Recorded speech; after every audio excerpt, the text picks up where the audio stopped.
Good evening, everyone. We'll get started here in just a couple seconds, so you grab your seats.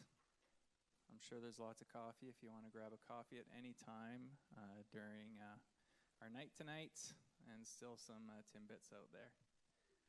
My name's Don Cundiff. I'm on the search committee and board here at SCC, and I'll be kind of hosting the evening tonight. How many people were out last Thursday, sorry. Awesome. Yes. Yeah, they'll be handed out at the end of summer. Yeah. Awesome. Well, thanks for joining us tonight here too. We had last Thursday, of course, in this setting where we talked with Kevin and Lauren and just their hearts and where they came from and what brought them to SCC.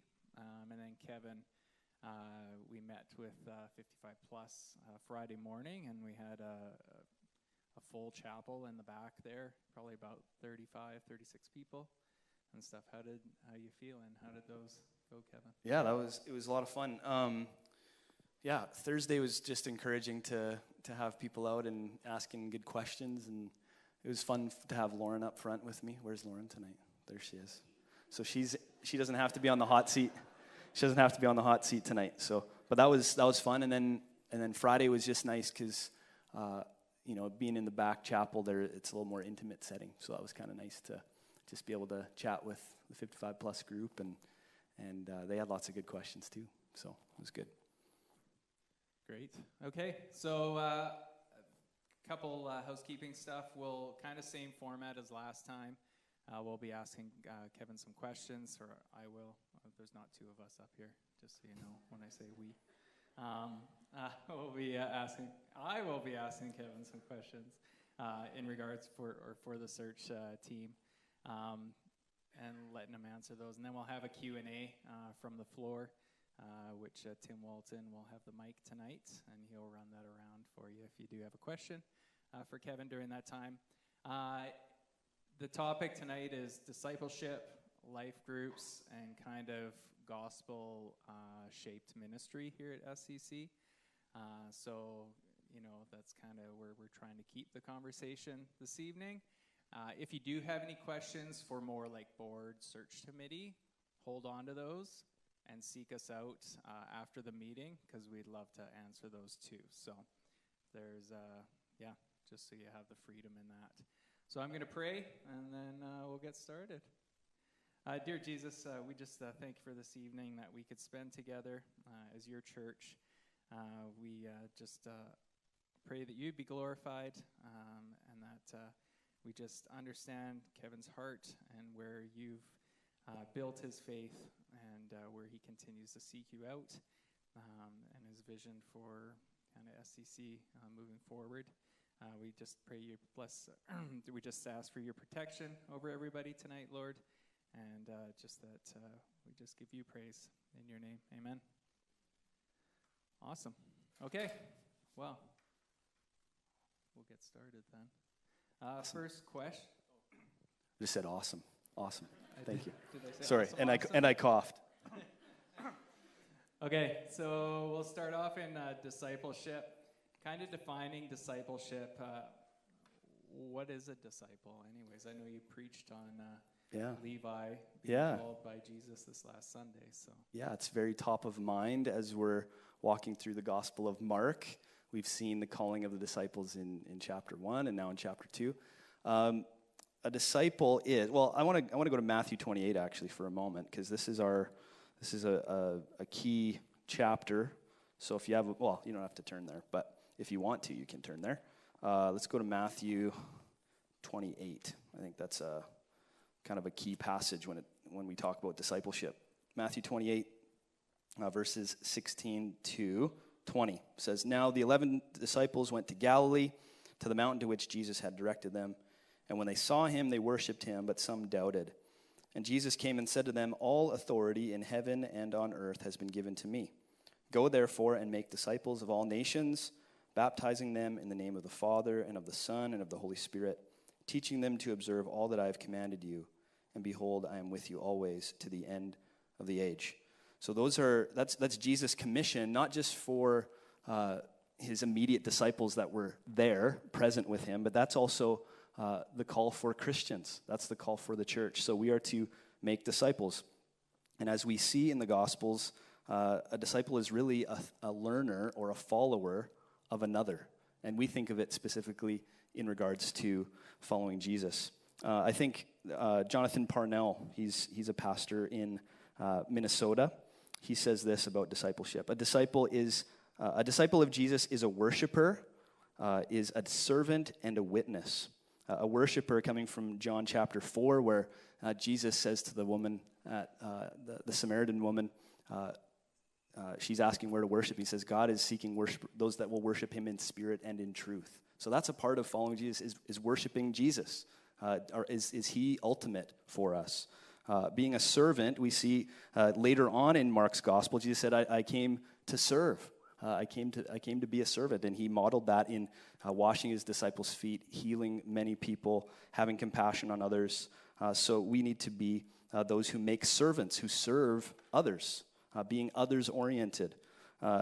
Being a witness comes from Acts chapter 1:8, and this passage in Matthew 28, Jesus' commission to go and make disciples. And then in Acts 8, he says, go and be witnesses. So we actually need to speak about Jesus to other people. So that is pointing others to Christ.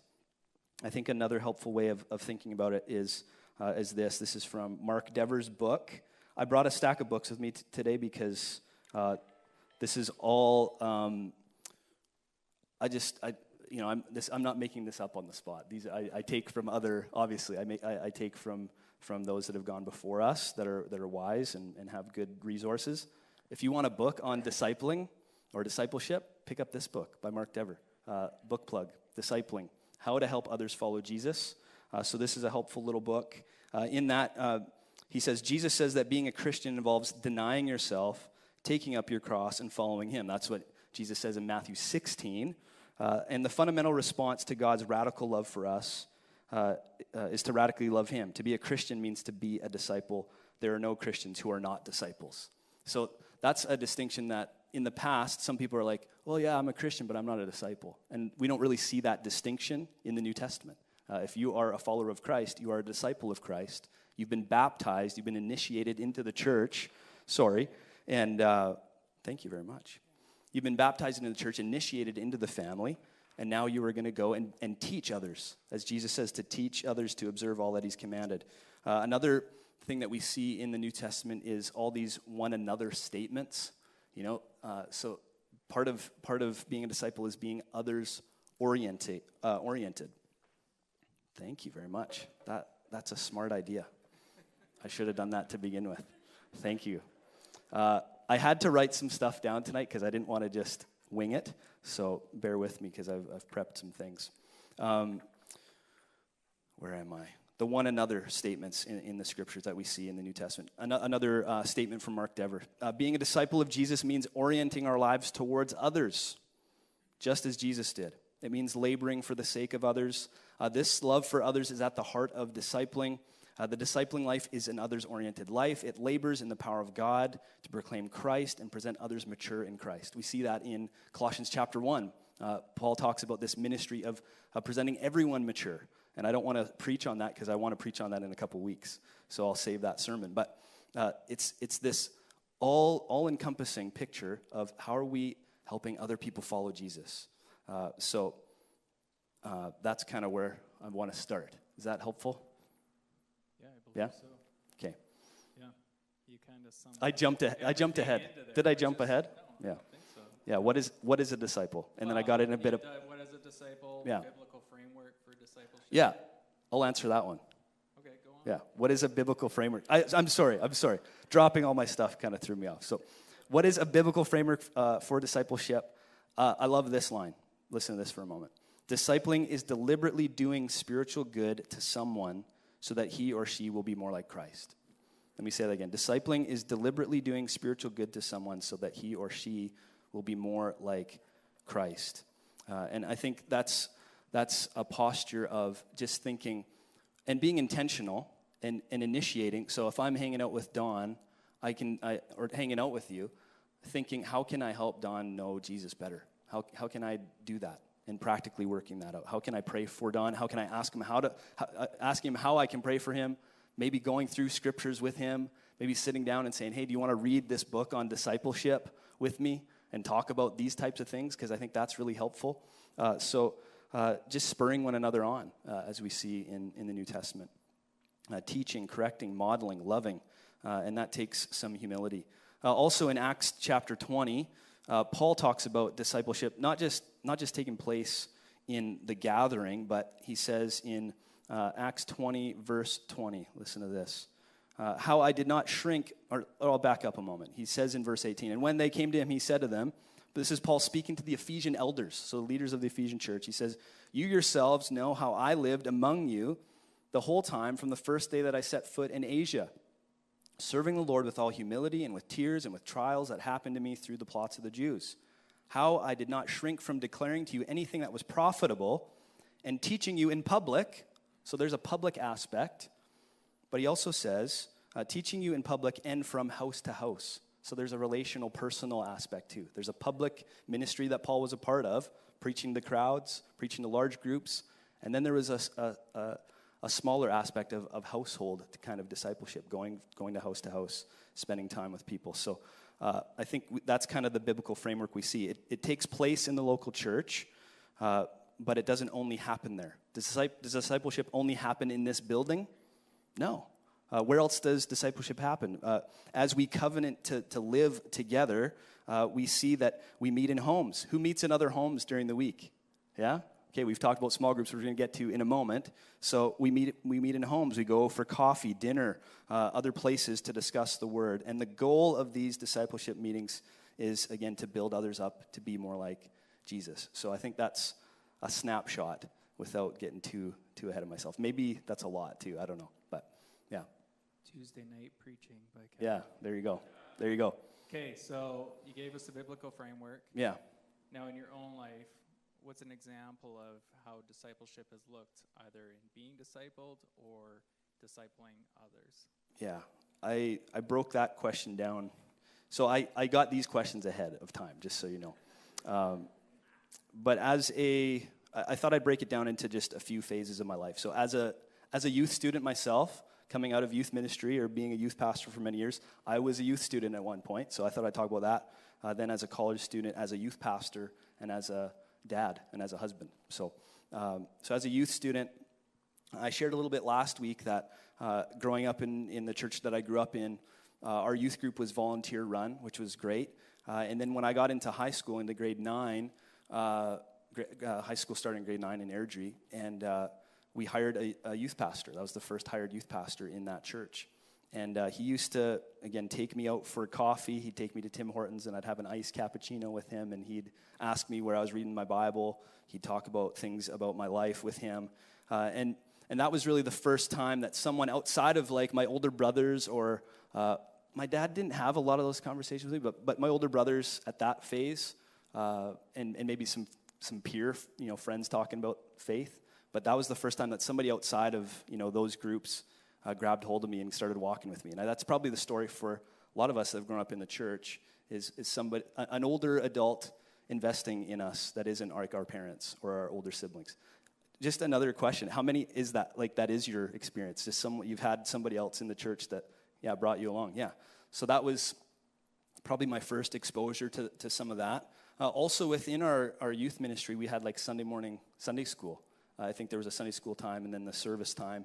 And during that Sunday school time, there was a time where it was built into that hour or whatever before the service, where we would sit down, and it wasn't small groups. It was more like groups of maybe a leader and 2 students, and we would just kind of spread out in the church basement and have these same types of conversations. So that was my exposure just on the other side of growing up in the church. With this intentional questioning of just like, how's your life and how is your walk with Jesus, those type of things. Then I went on to college, and I shared last week again that I went on to attend Peace River Bible Institute in Sexsmith, Alberta. And it was interesting because I received a catalog for that school when I was helping out with a youth group a year out of my kind of the year between high school and college, and I was kind of figuring out where I wanted to go to Bible school, and a rep had come and brought these catalogs, and I read the mission statement, and I thought it was interesting. The mission statement back then, they've changed it since, but the mission statement was to train believers to become disciple makers who know God, model his character, and are able to build into others the life-changing principles of his word. And that, for some reason, that jumped off the page to me. Sometimes we make mission statements and they're just kind of glazed over, and for some reason, I grabbed hold of that, and I thought, well, being a Christian is about being a disciple and making disciples, so that sounds good.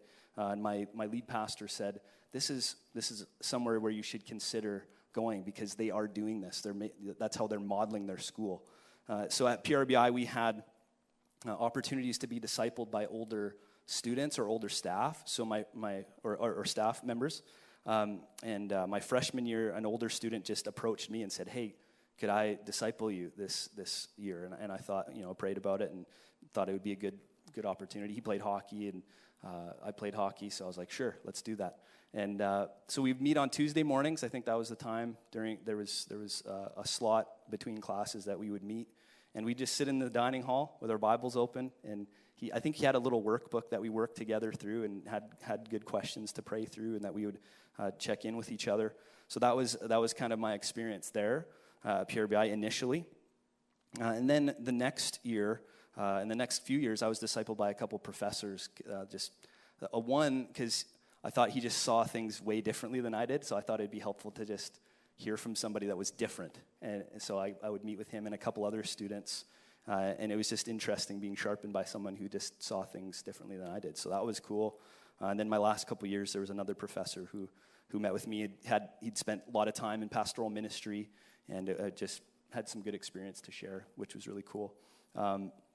So that was some of my experience in discipleship, kind of in my college years, and then I also mentored some other students during that time as well. My last couple of years, there was a student that I played hockey with that asked if I would disciple him, so I used to meet with him and talk about life and different things. So that was kind of my college years.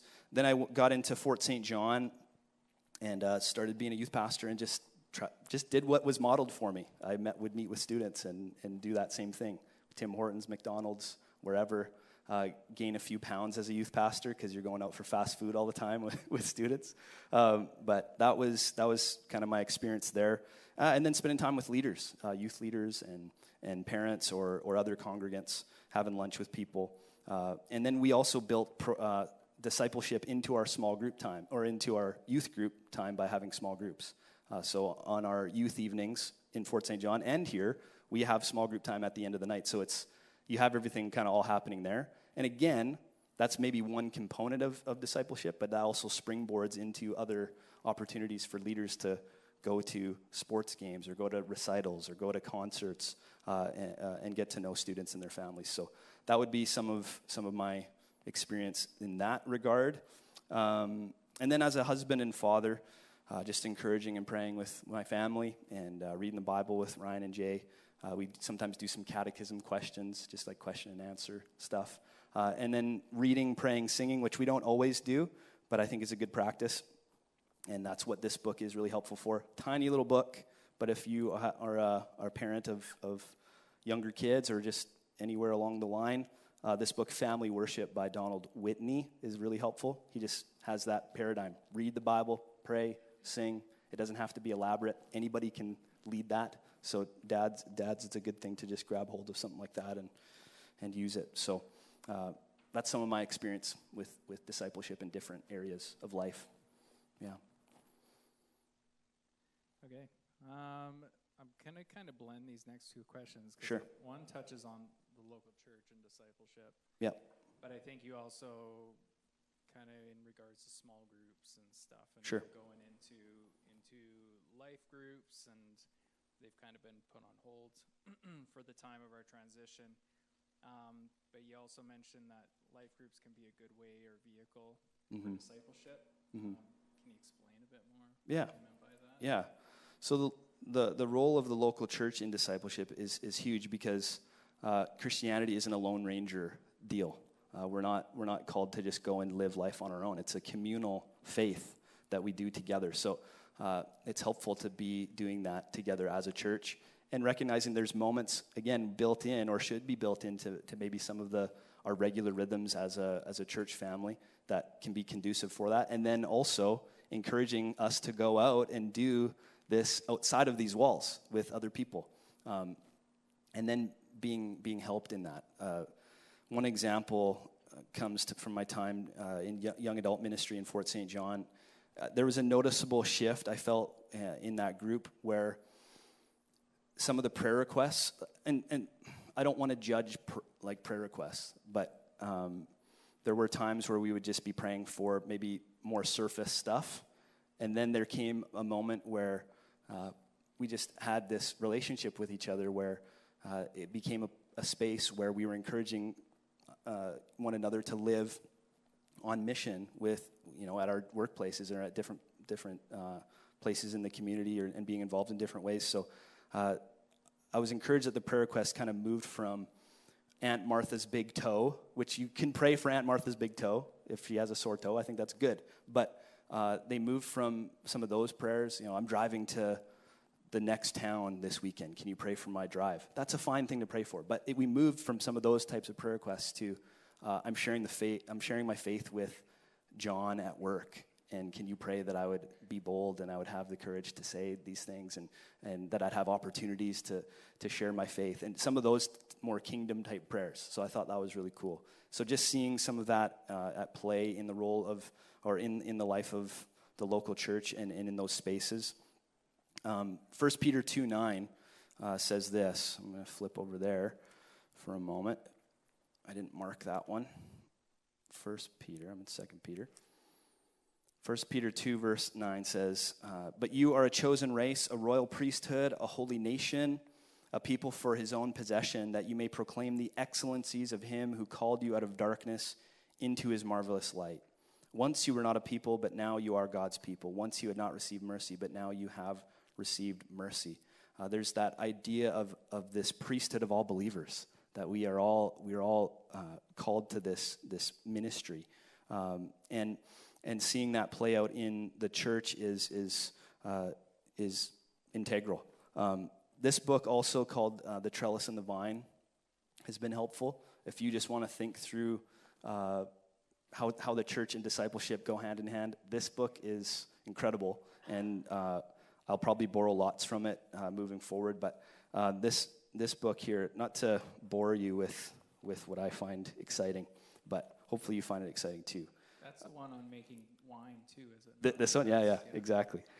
Basically, and we'll get to that maybe in a minute too, but their whole premise about the trellis and the vine is structure and ministry. So you have, anybody have a trellis and a vine like in their yard? Sandy does, right? So you have this nice looking trellis and maybe you have a vine growing on it, but you have to tend to the vine.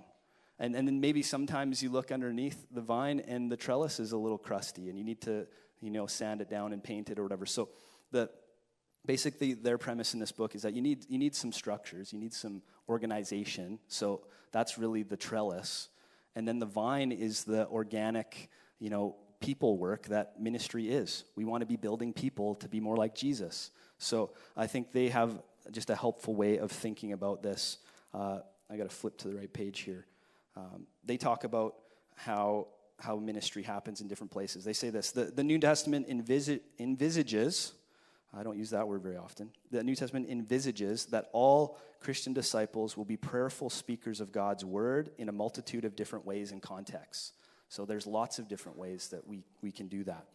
In each context, the message is essentially the same. It's not as if we come to know Christ through the gospel word, but then use a fundamentally different message to encourage each other as Christians.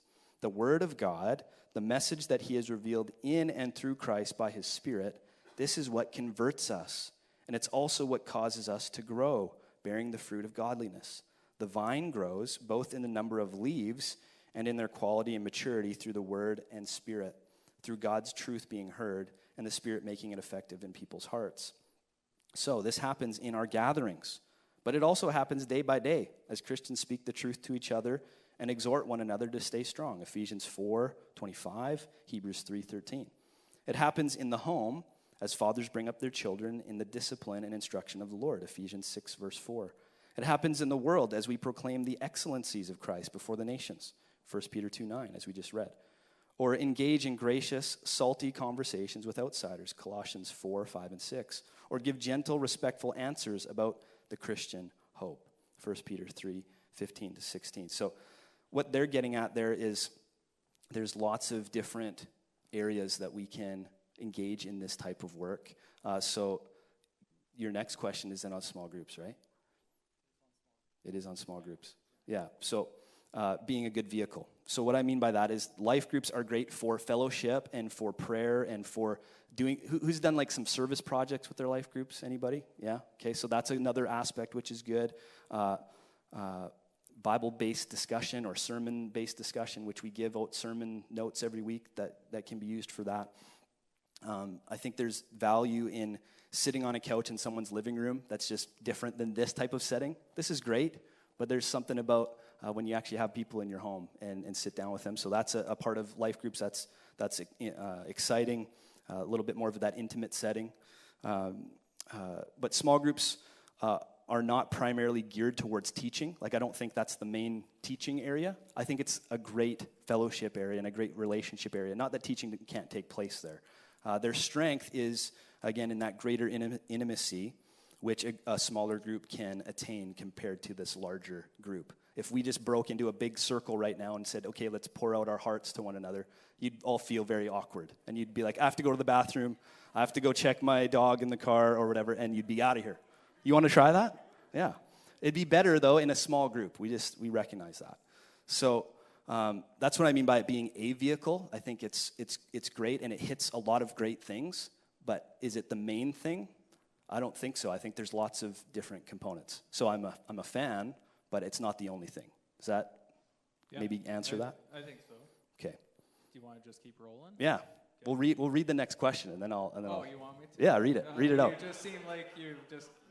Well, I've maybe been cooped up thinking about this. I've been cooped up, and yeah, I'm sorry. I can just stand up and go. No, just kidding. No. Read the question. Okay. Read it. Life groups at SCC have been a great way for people to connect and care for one another. What's your heart and vision kind of for that ministry going forward here? Yeah, and I think the answer is somewhat in that question, because it is a great place to connect and care. I think that's, again, where there's a lot of value. I think that's where they shine. As I said last week, when one of the questions was about life groups, those are the people that you're kind of counting on. You have maybe a deeper relationship within the larger body. Maybe they're who like house sit for you when you go somewhere, or they bring you something if you're sick. Or those are real friendships. And with that being said, I believe they are a component of probably a broader paradigm, and that's really what I've been thinking lots about. And just FYI, like, I don't have this all mapped out, like, here's the plan that we're going to do going forward. This is an opportunity just to share some things I've been thinking about, and I want to hear from the congregation at moving forward too on things that we can plug into. But I think it's one component. I think discipleship's multifaceted. I think we started tonight by asking what is a disciple and what is discipleship, because it shows that Christians are disciple makers. That's just innate to us. As Christians, we are called to do that. And that's a broad reality that one ministry can't really cover everything. So small groups can be great in one area, whereas other things could be helpful in others. So again, small groups are a great place for relationship. Can you do teaching in small groups? Yes. Is it the best place for teaching? I don't know. I don't know if it is. Adult education. Do we have adult education outside of Sunday right now? Anywhere? Not really. But I think that's a great place to teach and learn, so finding a space for that. Can relationship happen in a large group teaching like this? Yes. But again, like I said before, I think those small groups or one-on-one meetings with people throughout the week are going to do that better. So there's just pros and cons, or not pros and cons, there's just benefits, strengths and weaknesses to them maybe. Sunday morning, as the church gathers, is an integral part of discipleship. I actually believe coming together on Sunday is part of discipleship. But I don't think that's the only thing either. hearing the word, singing the word, praying the word, that is a huge facet. And do not neglect the gathering, we're told in Hebrews 10. So we need to value Sunday morning.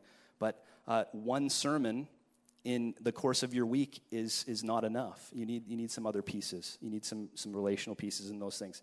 A man by the name of Peter Adam says this. He says, while preaching is one form of the ministry of the word, many other forms are reflected in the Bible and in contemporary Christian church life. It is important to grasp this point clearly, or we shall try and make preaching carry a load which it cannot bear. That is the burden of doing all that the Bible expects of every form of ministry of the word. And I think we can do that with substitute small groups, or substitute large group teaching, or substitute whatever maybe ministry that you've maybe been a part of or that we value. We can't make it bear something that it cannot bear on its own. But pair those things together, have some education time where you're getting some teaching, you're getting some equipping, and then pair that with small groups, pair that with going out for coffee with someone to just read the Bible together or just talk about life together.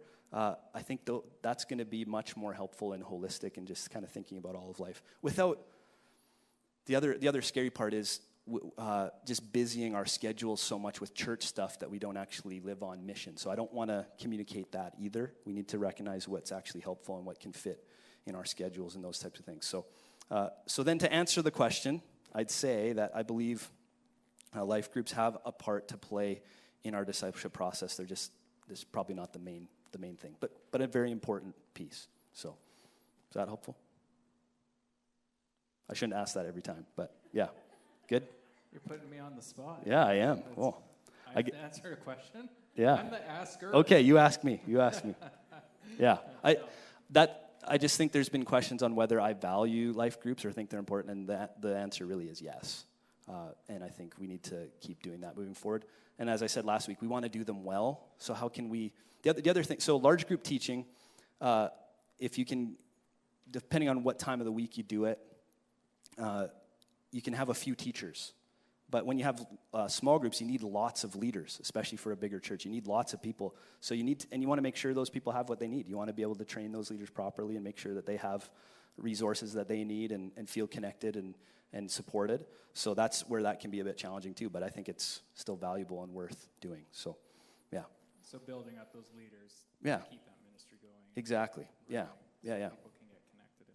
Yeah, and that's where the pause button was pressed in the fall, was just simply, how do we do it well? We don't want to just be scrambling and just throwing people together. We wanted to be like, okay, let's hold on a minute. Who can oversee this? Who has capacity to do this?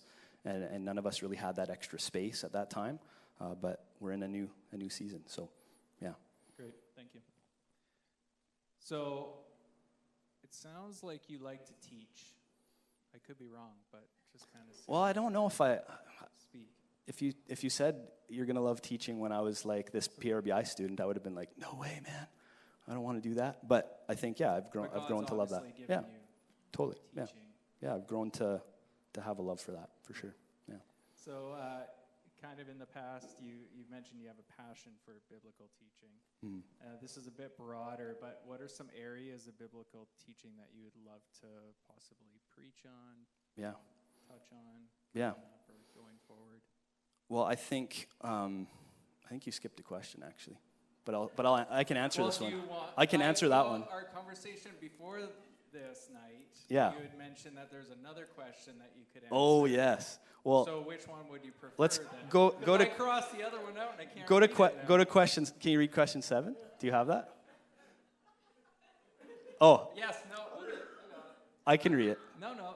I'm sorry. No, I'm sorry. I'm the asker. Okay. Whoa.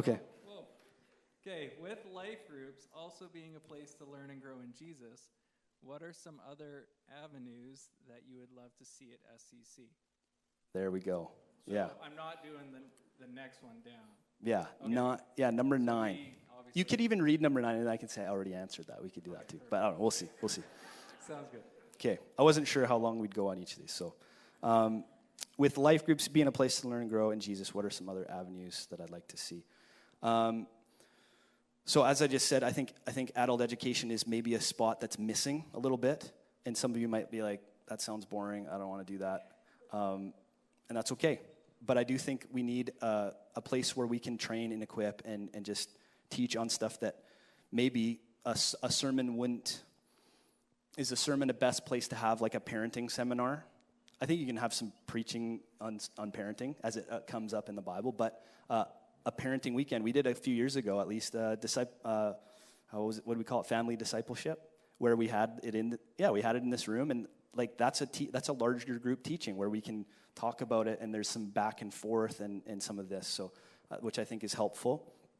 So again, when we do that, I think is just finding what works best for our group. But I feel like there was a movement. I'm not talking about this church, but there was a movement in my time at least. So I'm talking about growing up in having some Sunday school time. I think we moved into maybe a season in the church at large where we thought, Sunday school, let's move on to life groups. And I just think they do different things. So I don't think they equal one another. I think I don't think you have to do one in the place of the other. I think they accomplish good things in different ways. So I think it would be good to have a space of teaching and equipping that would be helpful for us moving forward. So whether that's like a Sunday night or a Wednesday night, I don't know.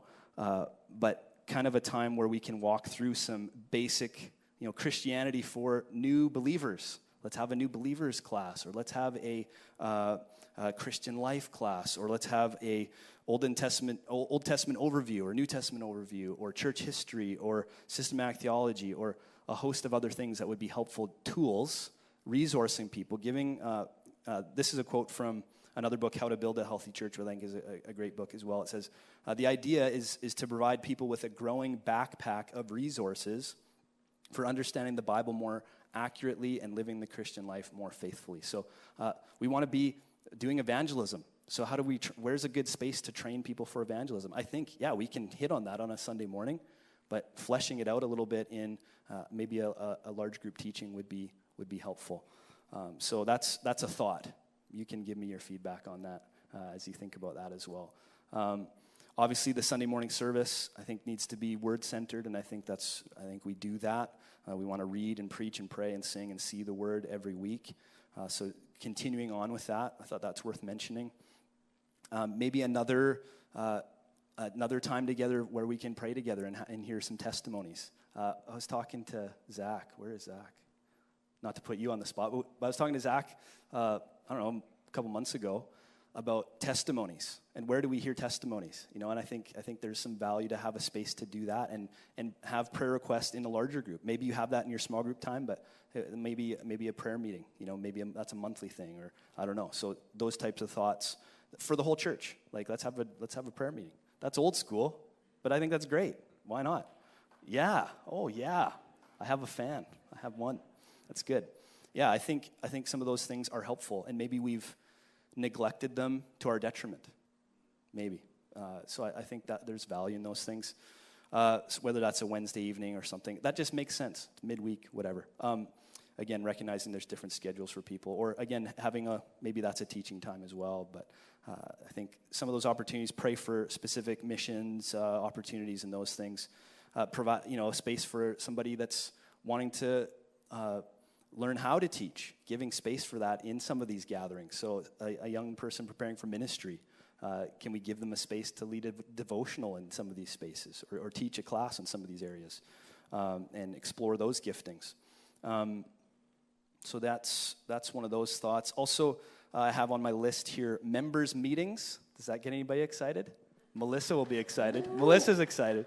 Yeah, I think one thing that I've noticed during our time of transition, having a couple, we were talking about specific things like special business meetings in the last year of talking about the multi-site model and some of these other issues that we were having to discuss as a church family.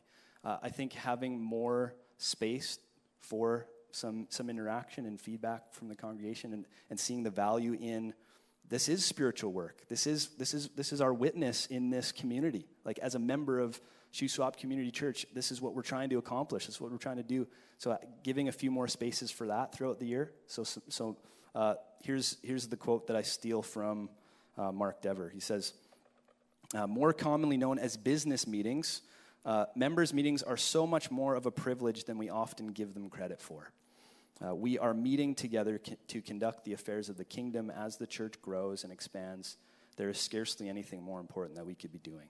So I think that's just helpful so that the congregation has a voice in the affairs of the church more regularly. So whether that's, we have our AGM and we have some other special meetings as they arise, but maybe we just plan to have a few of them a year or a couple of them, better than just maybe once a year. So, and a place where we can chat and pray for one another and encourage one another that way. Also, I put Bible reading movement, because I don't know what other way of saying that, but just seeing, and that comes from this book, but seeing every Christian as a vine worker, equipping all Christians for gospel ministry. Again, I wanted to share one more part from this. Where am I? Page 56. Here it is. Yeah.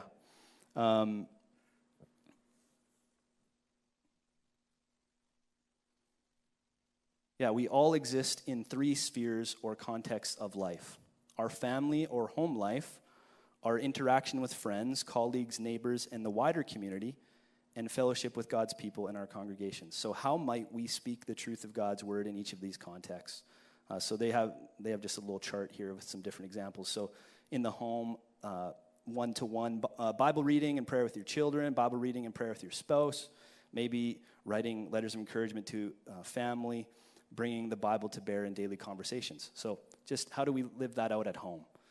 Small groups, family, Bible reading and prayer together, and then larger group, inserting Christian content at birthdays and family gatherings and those type of things. I don't want to read the whole thing, but congregationally, one-to-one, maybe following up with a new Christian. So basic Bible study. You have a friend that's coming to Christ. I'm going to meet with you regularly, and we're going to walk through the Gospel of Mark or whatever, and we're going to talk about what it is to be a disciple. Bible reading and prayer one-on-one with someone, following up newcomers and visitors to church, in smaller groups, meeting with small group for prayer and Bible study, teaching Sunday school or youth group or something like that, men's and women's groups, large groups occasionally preaching, giving a testimony or encouragement, leading, singing, reading the Bible. And then community, one-to-one, inviting people to evangelistic events, giving away books, tracts, or sermons, giving your personal testimony, walk-up evangelism, friendship evangelism, water cooler conversations, answering common questions. These guys are from Australia. I don't know why I just said that. But small group-based evangelism, courses, etc., teaching scripture or Bible classes in schools, and then large group, giving an evangelistic talk or testimony at something like a men's breakfast. So those are just some thoughts on, again, another space. How are we doing this one-on-one with other people? So going broad, the large group, smaller groups, and then even just with individuals. How am I being a disciple maker in some of those different ways? So those are some of the spaces I would see as other vehicles or avenues for discipleship. Great. Yes, you did answer that. Thanks. You're welcome. You're welcome. Yeah. Biblical teaching. Mm-hmm. Topics. Did you want to touch on that? Yeah. Yeah? Okay. So I think the main diet of the church on Sunday should be just walking through the books of the Bible. So I think going between Old Testament, New Testament, however that works, I think that's kind of the main deal in teaching. But again, I think there's value in some topical studies along the way. I think when you think about Christmas time, focusing on the incarnation for a month, I think is a great thing to do. When you think about Easter, maybe that's a time where some visitors have come to church. So post-Easter, maybe we do some apologetic type series, case for Christ type stuff, or evidences for the resurrection or those types of things. Make a lot of sense. Summer months kind of make sense in the flow of church life as people go away on vacation and different things, to just maybe take some time to spend thinking about a topic that's maybe pertinent or would be helpful to talk about at that time. So when I think about some outside of that, or maybe some specific topics that I'd like to address, I think thinking about just what is a healthy church would be helpful sometime in the future. I think talking about different aspects of just marks of a church that are healthy. And again, I'm stealing that from Mark Dever. He has a ministry called 9 Marks of a Healthy Church. And he doesn't say those are the only marks, But those are things that kind of mark church life that it would be helpful to just spend some time in. So things like, why is expositional preaching? Why is that the way that we should do it? So let's, maybe teaching on that. Biblical theology, the gospel, a biblical understanding of conversion, a biblical understanding of evangelism, a biblical understanding of church membership. I think sometimes we just don't know why we do what we do. So we need to take time to explain those things, especially in Canada, in a post-Christian culture where these things are foreign or there is no Christian background. Or, again, just good reminders so we know why we're doing what we're doing. Biblical church discipline, a concern for discipleship and growth, biblical church leadership, these types of things that we would all do well to understand better. So those would be some of those topics off the top of my head. But I do think, you just recognize during seasons of life in the church, there may be topics that would make sense to talk about that would just arise as time goes on. So that would be how I answer that. Great, thank you. Yeah. Number 9. Yeah. That's the one that I think I answered in question 7. Good answer. Yeah. Okay. So we don't have to repeat that one. Yeah. I'm glad we talked about that. That's just what other things. What else would you like to see teaching done, or where else? So yeah. No, that's good. Yeah. Lastly, then, I think this is always of a concern. When you put in ministry, and I'll just read it here. Yeah. Maybe you can talk a bit through the importance of having program or structure for gospel ministry to happen within the church without becoming too focused on the program and structure. Yeah, that's a great question. I love this question. I think that, again, gets back to this idea of the trellis and the vine. You need both. You need structure so that you can kind of be a catalyst or kind of give you some organization, especially with more people and with growth happening. You need to be able to figure that stuff out. So this is what they say in their book. So the vine, the basic work of any Christian ministry is to preach the gospel of Jesus Christ in the power of God's Spirit and to see people converted, changed, and grow to maturity in that gospel. That's the work of planting, watering, fertilizing, and tending the vine. So that's the vine work. And then the trellis, however, just as some sort of framework is needed to help a vine grow, so Christian ministries also need some structure and support. It may not be much, but at the very least, we need somewhere to meet. We need some Bibles to read from. We need some basic structures of leadership within our group. All Christian churches, fellowships, or ministries have some kind of trellis that gives shape and support to the work. As the ministry grows, the trellis also needs attention. Management, finances, infrastructure, organization, governance, these all become more important and more complex as the vine grows. In this sense, good trellis workers are invaluable, and all growing ministries need them. So you need both, but they also talk about in the book how at the same time, sometimes the trellis work takes over. Do you know what that means? So there's the vine, and it's growing, and we go, okay, that's good, but I'm just gonna paint this trellis and make sure it looks real nice. And we can get caught up in maybe the structure, and the structure maybe gets into the driver's seat.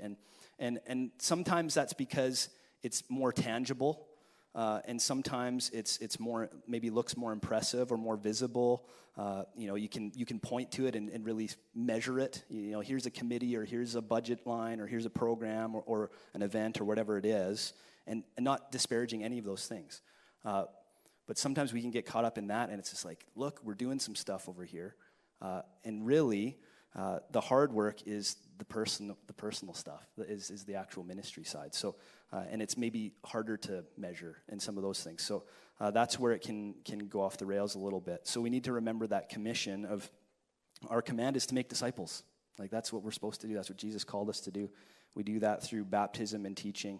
And that takes intentionality and training and reminding that we are building people, not structures. So sometimes things just get out of balance, and we got to go, oh yeah, the vine's getting a little brown over here. The leaves are a little brown. We need to tend to it. We need to fertilize or water or whatever it is. So I think there's value. You have to do it, especially with a large group. You need to have some structure, but you need those reminders to be like, hey, let's not get caught up in the other stuff. So they're both necessary and good, though. Yeah. Yeah. I think that kind of rounds out Okay. everything from for the question we have. Now, Yeah, there you go. you know, you realize you're putting questions together. You realize up here how much effort you have to put in to answer these questions. Yeah. Thanks for doing that. You're welcome. Yeah. Okay, that's the questions we had as a search committee for Kevin for this evening. So we're going to open it up to the floor now, and Mr. Walton will be running the mic. So if anybody has a question for Kevin, feel free. I actually have the first question. And I Awesome. didn't prep Kevin at the office. Oh my goodness. It's just something that came up. Because I was just thinking, I think I'd rather eat glass than study systematic theology. I'm sorry. My goodness. I'm sorry. Sandy. Good question. Here, Yeah.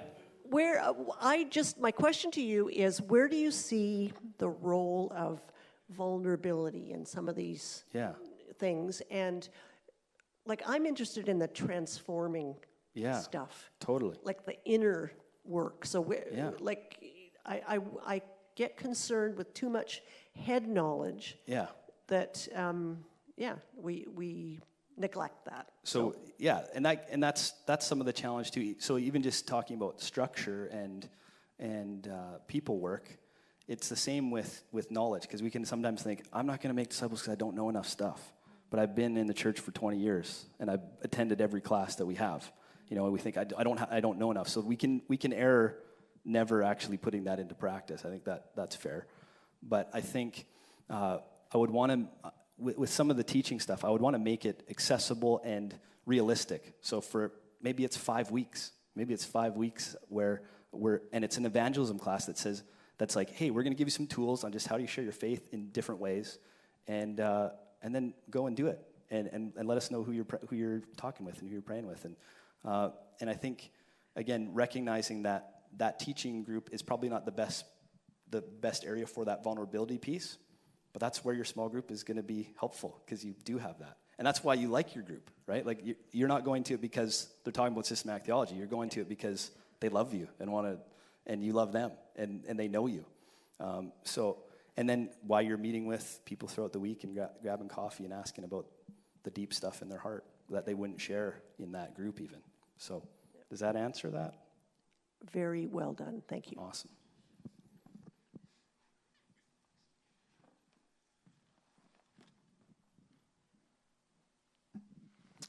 Sandy, I know you're a Jesus-loving Christian, just to put that out there. We got to put that on the record. Yeah, We got to get that on the video. Kev, Yeah. sort of two illustrations with hopefully a similar answer to the end. Yeah. My neighbor Jack gets saved, and I want to help him now grow in his walk with the Lord, discipleship. Yeah. What's the end goal in Jack's life? Well, you talk about maturity. So what does maturity look like? Yeah. But not just Jack, me too.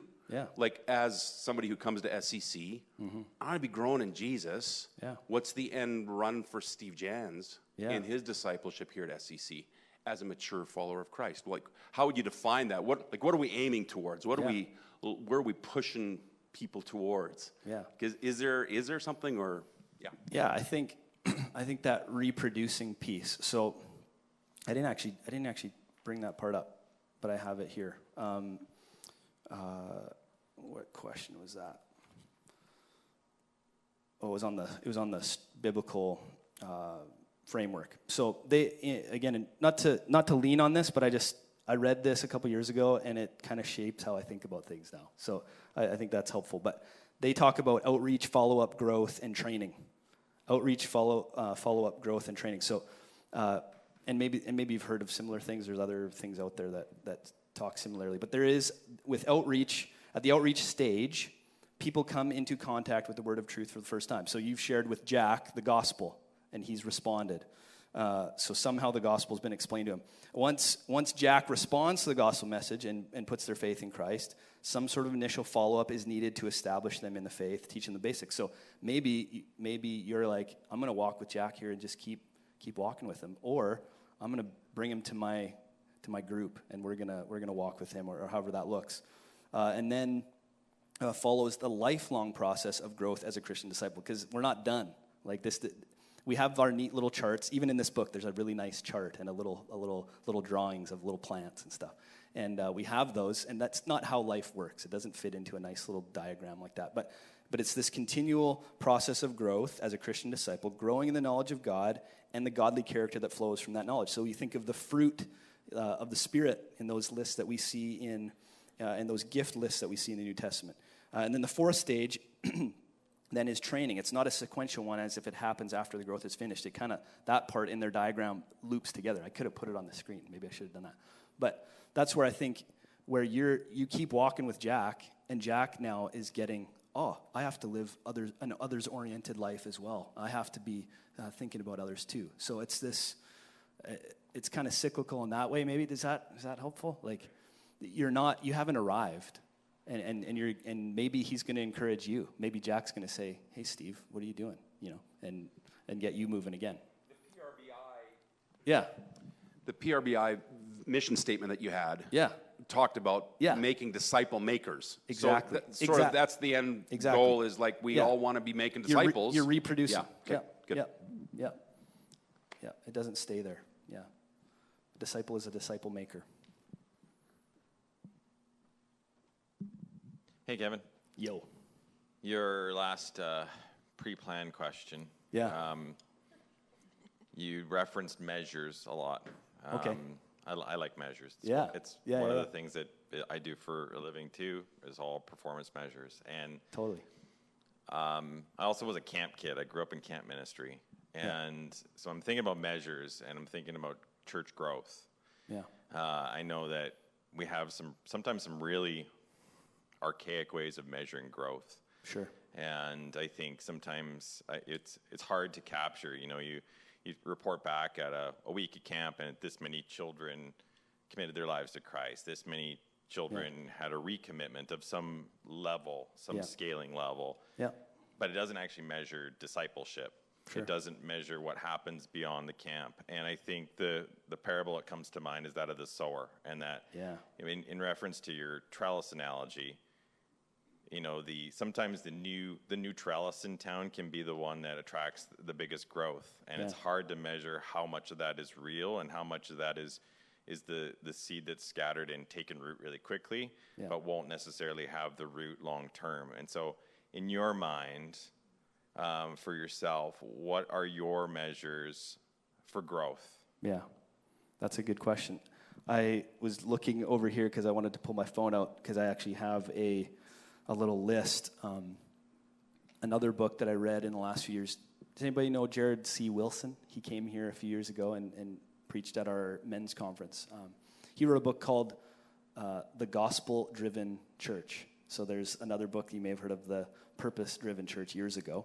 So that's kind of a play on that. But he talks about metrics of grace, and he was talking about a few different ways to do that in your church. And I cannot remember for the life of me right now the list. But I think measuring some of those things that I think there's like you're talking about camp ministry, those are some good measures. Not to put Tim Paquette on the spot, but Tim, you guys started at Sunnybray these gospel conversations. You've talked about that. So that each student would have, was it 20 minutes out of the week or a 10, 20-minute conversation of the week? So that's how Sunnybray's done some of that, which is pretty cool. And that's in the evangelism, conversion stage, recognizing there's other stages. So I think kind of maybe checking that box and be like, we've had that conversation. We've been messengers.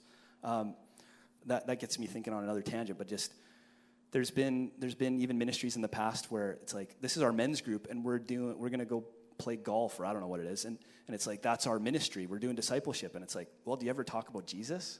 No, we just play golf. It's like, that's fine, and that could be part of a relationship with somebody, but to actually evangelize, you have to say the evangel, the good news. So that measuring that we've actually been faithful, we've actually been messengers and been witnesses.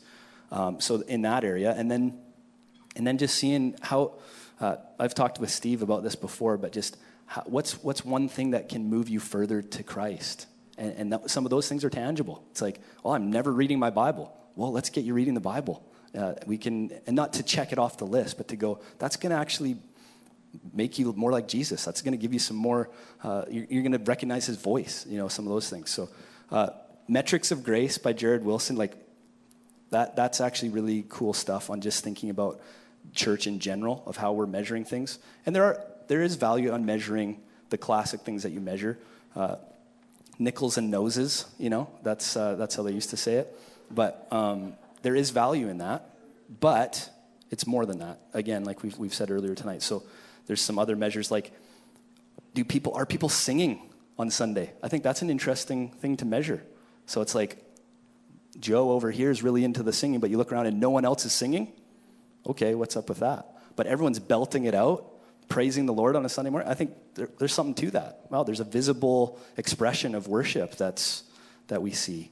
Like a desire to know God's word, that some of these teaching groups would be full because people are like hungry for the word. Some of those measures, that's kind of on that track, I think. Yeah.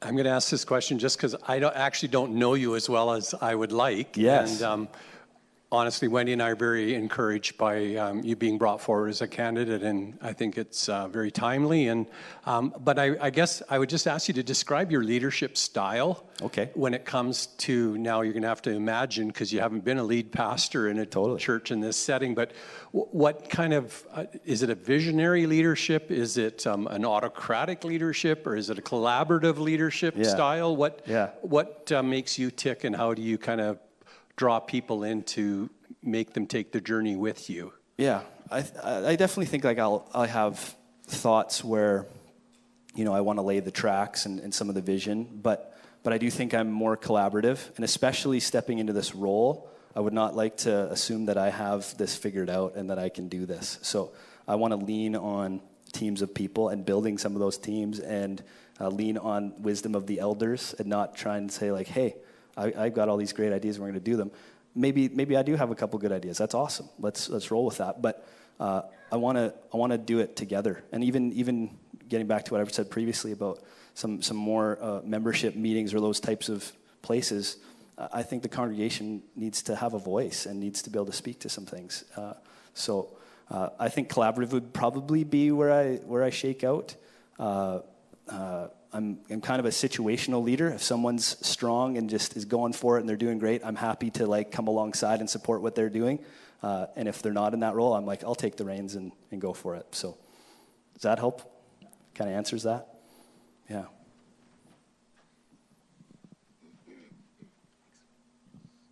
Hey, Kevin. Hey. Just to go off of that too, because Yeah. I was really encouraged by that answer. Awesome.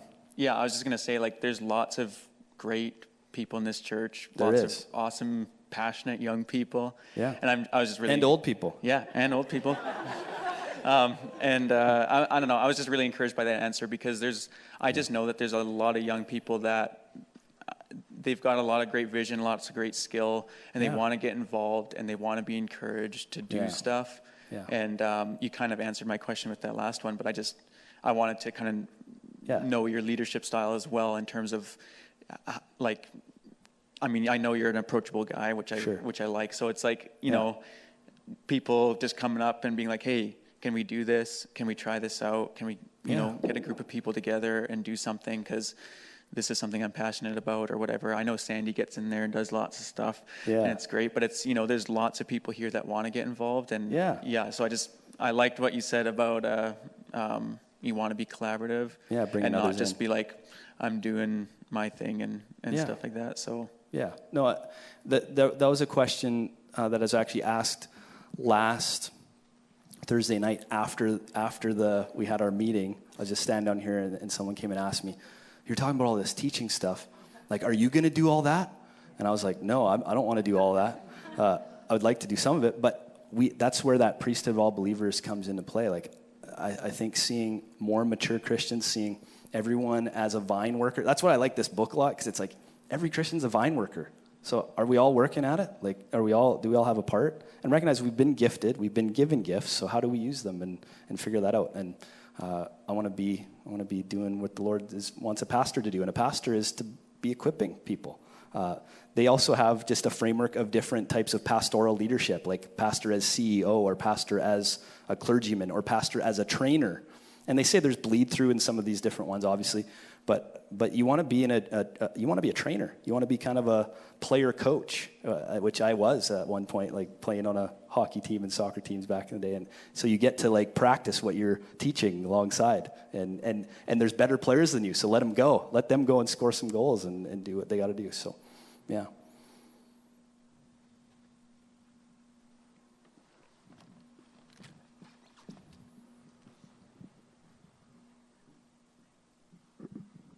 I guess to extend that as well, just your vision for building that team, both, I guess this is partially board as well, I don't know where this mixes, but as an actual staff, because the staff is pretty lean right now, and so how you see that building out in different positions. Yeah. And then from the congregation as well, like you say, it's going to take a lot of different people to fill a lot of those different roles. So how do you fill those roles, and how do you make sure it's the right people and the right whatever, teaching classes and all of that? So, Totally.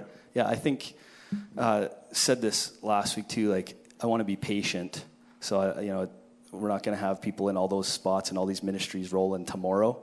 But I think that's where we kind of see where our gaps are and where we could really use somebody in this way. But I think it's also helpful to have generalists that can do lots of things. Like we often do specialized ministry, and there's value in some of those things. And I think there's value in having people that can kind of do a range of things in pastoral ministry and those type of things. So, I think, where am I going with that?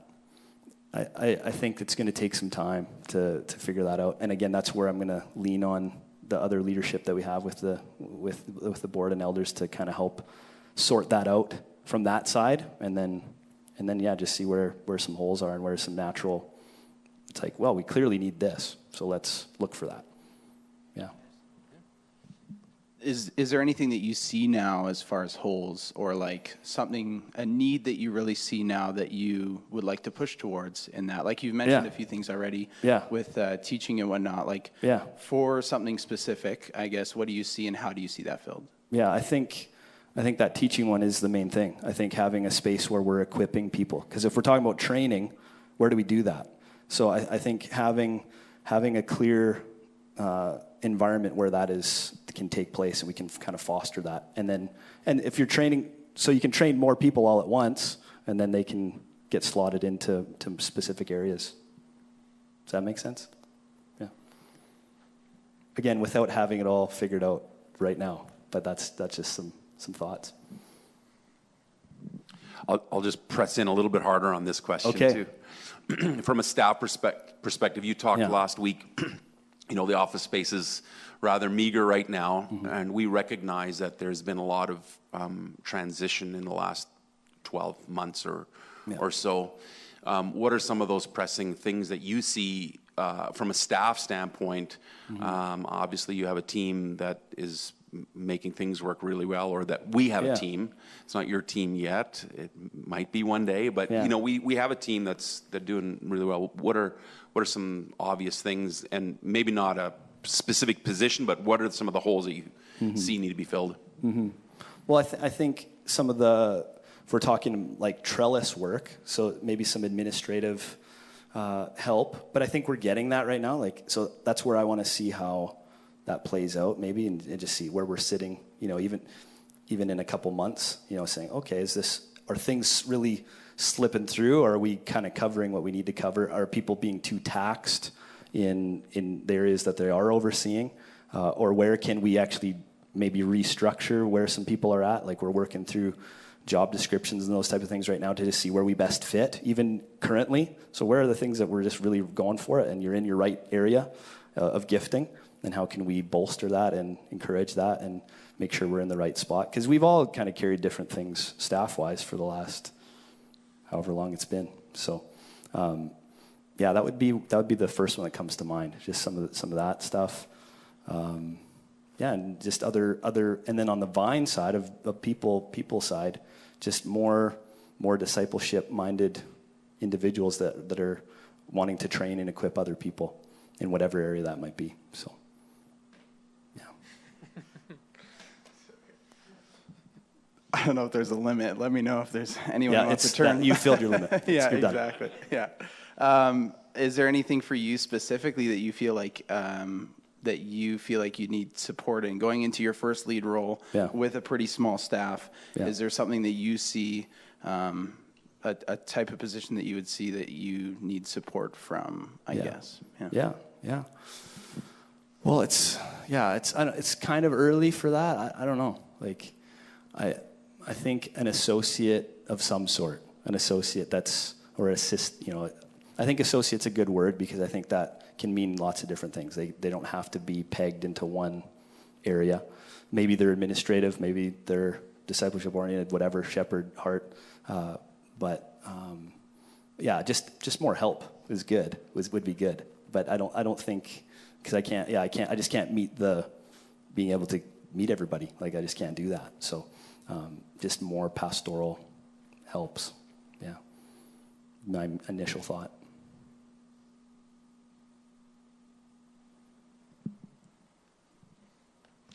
Hi, Kevin. I just love hearing you talk about how you think teaching is so important, and that excites me because I'm looking forward to that. Yeah. But I'm going to put on my pink glasses right now as a woman. Okay. And I'm just wondering what your thoughts are on, because we've had a pause. We haven't had women's ministry for a while, and as well as men's ministry. Now, there is a men's thing going on, and I don't know what they do there because I don't go. Yep. But my question is, do you see the necessity? Is it a necessity? Do you think it's? What is your thought and your vision about women's ministry and men's ministry? Yeah. And do you think it's important? Yes. Yeah. Those are probably two things I could have added to that list of other avenues outside of small groups and some of the large group teaching. I think, why not? That I don't want to promise anything right here and say like, we're going to do this starting in the fall or something. But I do think there's value to that. I think there's value in getting guys together and getting women together separately. And we've had the women's worship nights. How often, Sandy? 4 times a year, so there's that. So maybe we need something more regular, maybe. Men's ministry right now is Tyson behind you. They do breakfast, and Tim, they do breakfast once a month. So, and I can maybe come to that nowadays as well, which would be cool. So maybe there's something more regular for guys, or another venue. There is a prayer meeting midweek with men that's been going on a long time as well. So I would value that. I also think there's value, and I said this last week, I think there's value in the large group together. Because even when Jared Wilson came, we had the men's advance, and that was great. But that would have been good just for the whole church to be there for that weekend of teaching. Or if we wanted to really hit a certain topic, having the whole body together. Now, it's hard because we can't fit everybody together on a Sunday even. So, but if we had a mixed gender conference, just a church conference, that would touch on an area so that we're all kind of on the same page and have some of the same language about some things. But I do think there's value in those ministries. Yeah. And I'm just going to speak a little bit more about that. So I'm just thinking about, I'm just going to talk about the women's part right now. I do feel that as I've rubbed shoulders with women over the years, like there is a hunger to learn and to grow. And sometimes they need to do that separately than with the congregation. Totally. And as well as guys too, well. There's just a freedom to open up and to share. So, that teaching, I mean, I think of Titus too, where it talks about to teach good and train the younger women. And so there's certain things that we can be training our women and equipping them. That needs to be done separately then. And I think there's value in that, and that would be a great teaching night, or a series for a few weeks with some ladies, and then say go and do this with another woman would be awesome. Those type of things. Launching point for other ministry. Hey, Kev. Hey, Les. Just wondering then on, obviously you're a youth pastor, and currently, yes. You'd be doing both roles then. I don't plan on it. No. I don't plan on it. Yeah. I'm just wondering what your thought is then for youth ministry and kids ministries. Obviously, two positions that would need to be filled. Yeah, I think Heather's doing a great job with children's ministry right now. So that's something to explore. Just seeing where she's at with that would be some conversations to have moving forward. Youth ministry, we have some great volunteers that are in the room even tonight that are carrying a load there. So again, conversations to be had, and I don't want to say that right now because I haven't had conversations with those individuals yet either. So I think we're in a healthy place that way, just volunteer-wise. We could always use some more volunteers, as that's just always the case in these ministries. But I think we got some stuff in the works possibly with those. We're not in a dire need, but I do think we need some point people for them in the meantime. But Heather's already in children's ministry right now, so yeah. And maybe I can touch on that a little bit. Yeah. I know this is a board thing. Yeah. But that'll be definitely something that once we're through this process, Yeah, it's the next phase. It'll be discussion with the board. Yeah. In that regard too. So. Yeah. It's definitely on our minds. Totally.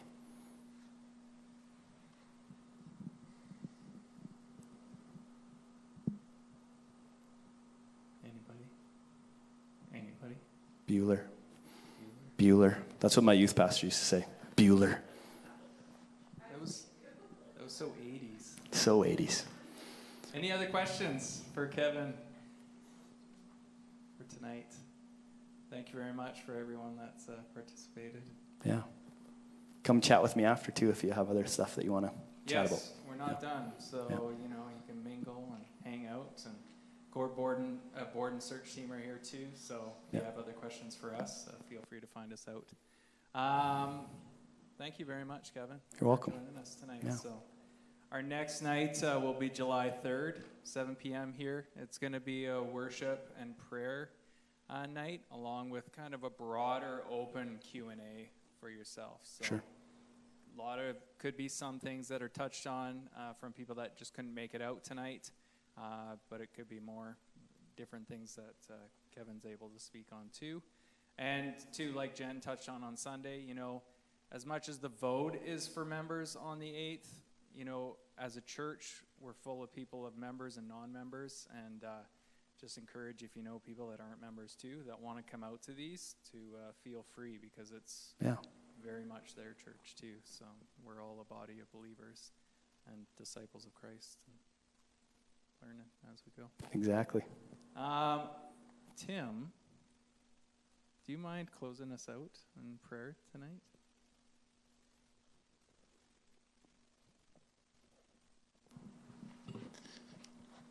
Father God, I just give you thanks for this evening. I thank you for our church here, and that you're sovereign, that you have a plan for us, and that you are leading and guiding us, God, and we give you thanks for that.